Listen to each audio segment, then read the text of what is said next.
Moi, je dirais que pour moi, la vision que j'ai d'une friche, c'est un terrain anciennement avec une activité industrielle qui est laissée à l'abandon, avec un background un peu environnemental pas terrible, un peu pollué, un peu... Voilà, je le vois comme ça.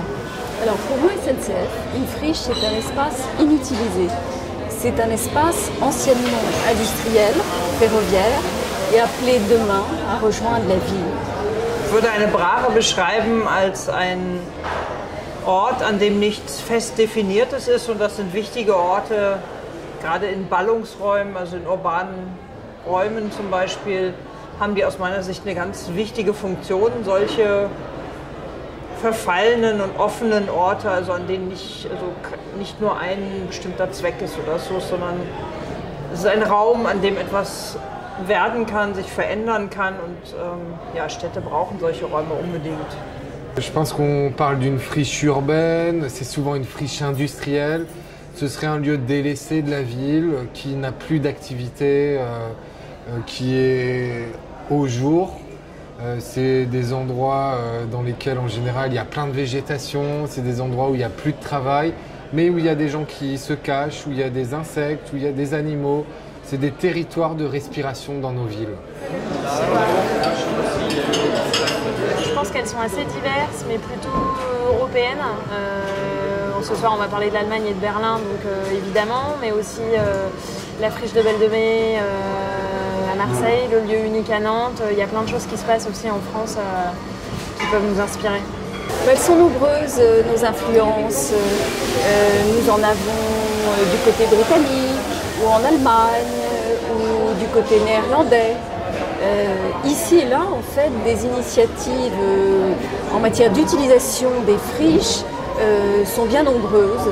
Et je dirais qu'on surfe sur une nouvelle tendance aujourd'hui.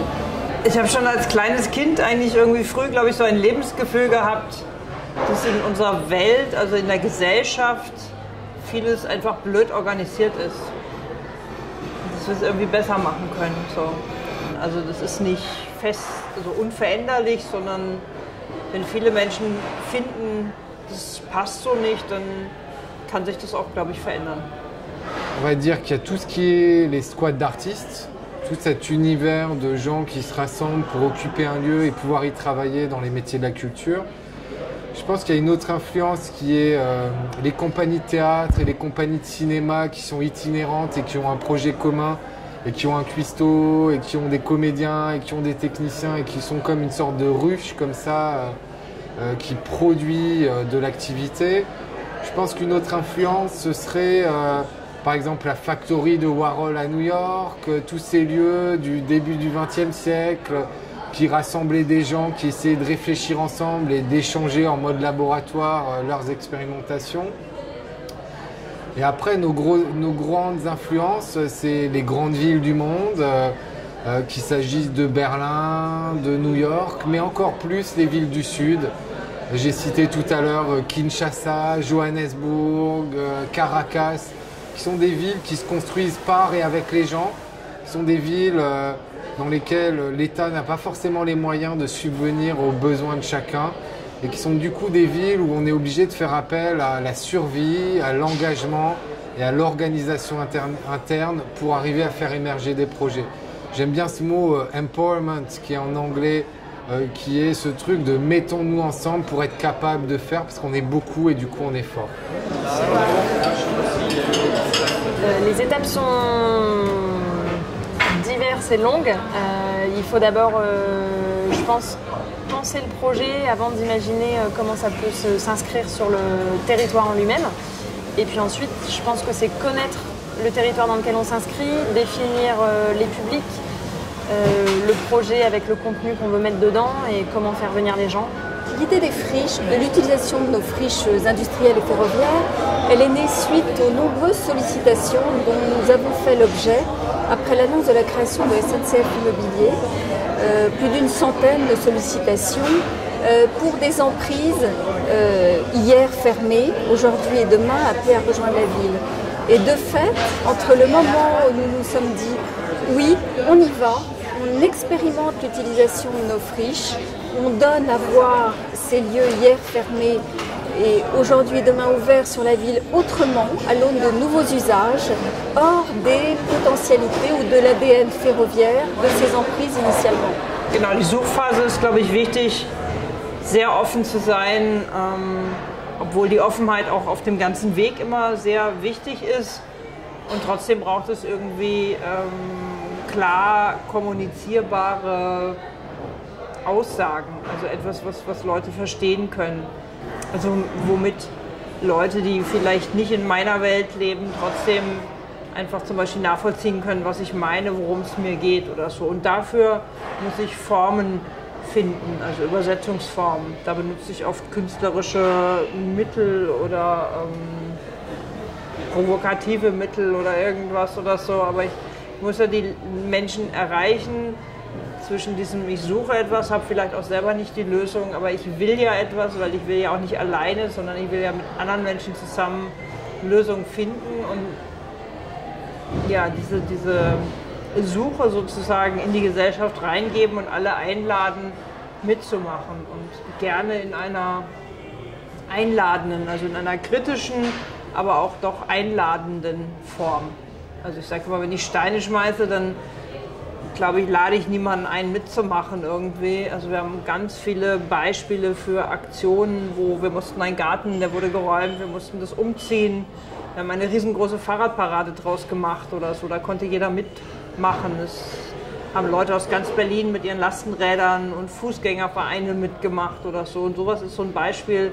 Es ist eine Kritik, aber es ist auch was Konstruktives und was Einladendes. Ich muss ja die Leute irgendwie erreichen, mit denen ich mich austauschen möchte. So, und ich glaube, das ist ja genau so dieser Weg von, ich habe irgendwie eine grobe, unklare Vorstellung und dann will ich ja doch irgendwas verändern und das mit anderen Menschen zusammen. La fin, c'est pas la communication. Et le début, chez nous, c'était pas non plus la prospection. En fait, on est un projet qui est arrivé par surprise et par bonheur, ou par chance. C'est-à-dire qu'on n'a rien décidé. Moi, je faisais partie d'un collectif d'artistes, architectes à cette époque, dans les années 2000, 2007. On doit faire une installation architecturale, on cherche un site pour la faire. Je rencontre un propriétaire. En 2008, l'installation ne se fait pas. Par contre, j'ai rencontré un propriétaire qui a un bâtiment vide. J'habite à Saint-Denis. Je sais que plein de gens cherchent un espace pour travailler. Et du coup, je négocie un prix avec le propriétaire pour occuper 2000 m² dans son bâtiment. J'arrive à avoir un bon price. Et dès que j'ai le price, je lance l'appel aux gens que je connais à Saint-Denis qui ont envie de venir. Pendant 3 mois, je suis agent immobilier. Au bout de 3 mois, il y a 40 personnes qui disent on veut en être. On fonde une asso, on signe un bail et on lance l'aventure. L'aventure, pendant 2 ans, elle grossit jusqu'à occuper tout le bâtiment. Ça, c'était il y a 4 ans. Et depuis 4 ans, on est une grosse bande de joyeux lurons, on rayonne, on fait des fêtes avec 3000 personnes et on a surtout 170 résidents qui travaillent dans nos murs. Et on est dans un bâtiment un peu crappy, un peu dégueu, un peu poétique, mais on a envie de le rénover, on a besoin de le rénover.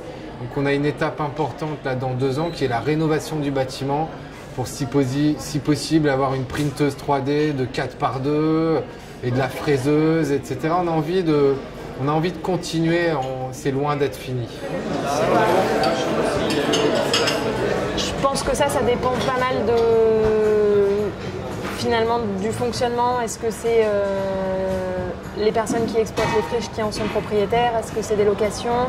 Est-ce que les institutions publiques vont de l'avant aussi et font tout pour que ce soit pérenne? Je pense que ça peut être assez pérenne. L'utilisation de nos friches aujourd'hui pour SNCF Immobilier, elle s'inscrit dans une temporalité provisoire. On est dans de l'occupation temporaire puisque chacune de nos friches fait l'objet d'une trajectoire pour demain, d'une réflexion.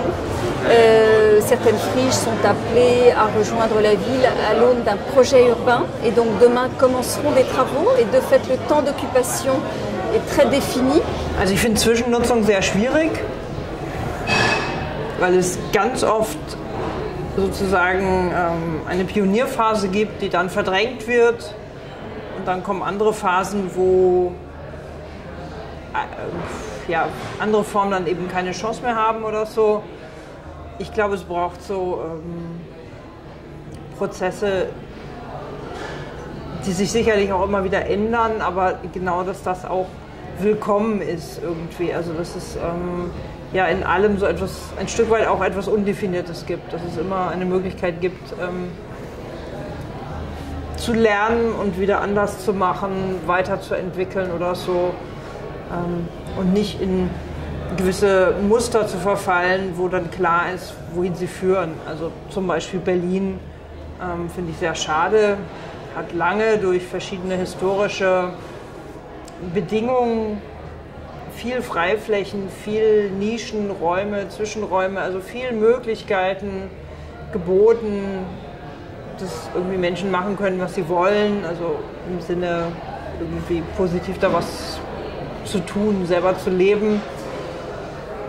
Und der übliche Kapitalmarkt, der zerstört das einfach so langsam. Und damit wird die Stadt genauso langweilig und eng und schwierig wie fast alle europäischen Städte. So, das ist sehr schade, finde ich.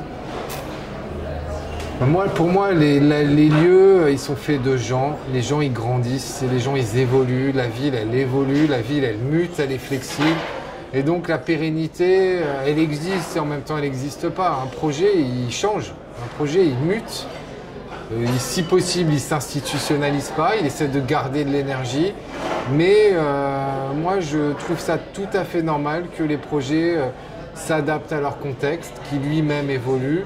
Et je pense que en changeant, il continue.